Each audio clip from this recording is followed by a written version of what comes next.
Hi folks, welcome back to Stacey Can. Today I am making a cranberry shrub. And I love these cocktail shrubs. They are so versatile and they're great to make for seasonal purposes, and they're a beverage brightener is what I like to call them. While I go over all this information here, you can follow along down below in the show notes and hit like and subscribe while you're down there because that does help.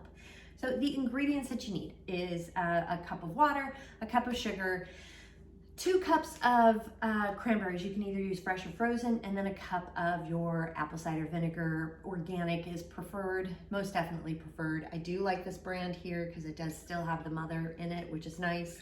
If you have your own vinegars, you can use that, but often it's used with, these shrubs are made with white vinegar or an apple cider vinegar. And I just kind of like the sort of the health benefits of an apple cider vinegar, and I realize that we're putting in a lot of sugar here too, but that does do a good job of kind of cutting the bite of the fruit as well as the vinegar in it. So often with shrubs, it's equal parts fruit, sugar, and vinegar. In this case, we have to cook the cranberries down. You really do have to cook a cranberry to get their flavor out of them. I looked at recipes and did some research to see if you could, I don't know, mush up the cranberries, because you do have to break the skin, but if you could mush them up or somehow and not have to cook them to get the flavor out, and maybe set them in the refrigerator for a period of time. But I found 0 recipes, and I just think it would be hard to do. So this one you definitely do need to cook, but it's really fast and simple. So that is how it works. So those are the ingredients that you need. The tools that you need are really, really straightforward. You just need a saucepan and a spoon, and then a clean storage container. It's very simple. Shrubs are easy to make. So that is how we make some shrubs. And this cranberry cocktail shrub, this is all the ingredients that you need. So let's go ahead and get started. First thing I'm gonna do is measure out these ingredients. I already have the water ready to go, but I am gonna measure out the cranberries and 2 cups of cranberries and a cup of sugar. The apple cider vinegar I'm gonna save towards the end, because one, it just sits there and smells like your kitchen, and then it kind of evaporates a little bit too, so I don't want to do that. So I will measure this out right before pouring it in when needed, which is well towards the end. So let me get started. Got all the ingredients measured out, so I'm going to go ahead and add the 2 cups of cranberries, a cup of sugar, and a cup of water. And I'm going to get the heat up to a medium-high heat. And we're going to let this simmer. Once we get it up there, we'll let it simmer.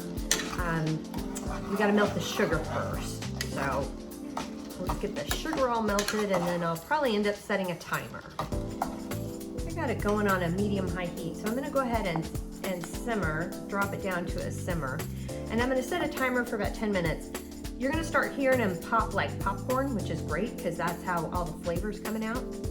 And some of these have already scored. You can see how the skin has already, oops, I don't know where that one went, but you can see how the skin has broken away from it. So where the skin has popped open, which is a good thing. That's what you want. So I'm gonna go ahead and set a timer for 10 minutes and let this simmer. So there's another pop, so that all the juices come out.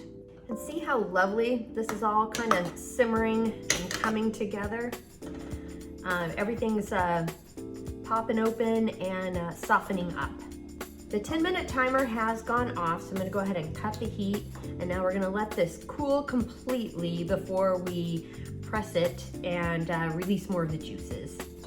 I did forget to mention that we actually do need a couple more tools. We do need a potato masher and a sieve. So the cranberries have cooled. This cranberry sugar mixture is cooled. Now, it does say you got 2 ways to do it. You can scoop all this up and put it through the sieve and smush it that way. I prefer to smush it while it's in here. I think it's easier, and I just use my, you can use the back of a spoon or whatever, but this is a potato masher. If you have a potato ricer, you could do that too. Just whatever, a muddler of some sort, whatever tool you have to smush is what you would use for this. So I've got it as smushed as I'm gonna get it. And so now I'm gonna go ahead and pour some of it into the strainer and just kind of smush it around again through the, into the sieve here. And just to get as much of the deliciousness out of it as possible before scraping it off into a bowl. So I got the puree. It's not really a puree, but I did kind of smush it a little bit, scraped it a little bit too. But I got all the juice out of it, and it's a bit puree-ish. And so I'm pouring in the cup of apple juice, the organic. It's kind of, I think it's unfiltered. I don't know. It's unpasteurized. Yeah, it's raw and unfiltered organic apple cider vinegar.